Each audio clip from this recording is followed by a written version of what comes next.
Une erreur qui pourrait coûter cher au Terevao. En 2012, époque de l'acquisition du navire, la société et son transitaire auraient appliqué un mauvais taux de dédouanement. Elle doit une taxe de 10 millions de francs au pays. S'ensuit une procédure pénale qui aboutit à la relaxe de la société en première instance et en appel. Entre-temps, la dette est épongée. Je suis content pour le dire en face devant tout le monde. Aujourd'hui, on a payé la TEAP. On a toujours respecté cette taxe.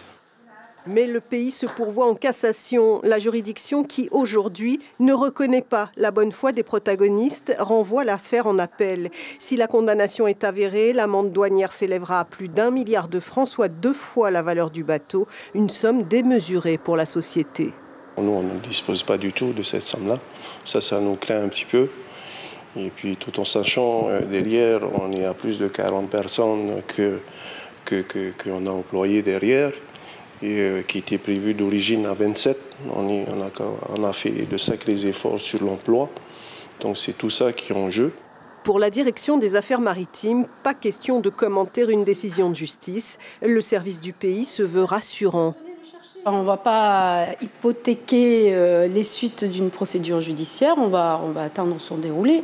Mais je ne vois pas comment une société qui a sa place... je veux dire, tous les usagers sont conscients aujourd'hui du besoin des deux sociétés sur la desserte Tahiti-Moorea et je pense que on trouvera des solutions. Des solutions se décanteront. Contre vents et marées, le Terevao a réussi à se faire une place dans la très contrôlée desserte maritime inter-îles. Mais jusqu'à quand? Le procès en appel sera déterminant pour la quarantaine d'employés de la compagnie. L'information en continu sur Polynésie la première, Internet et réseaux sociaux.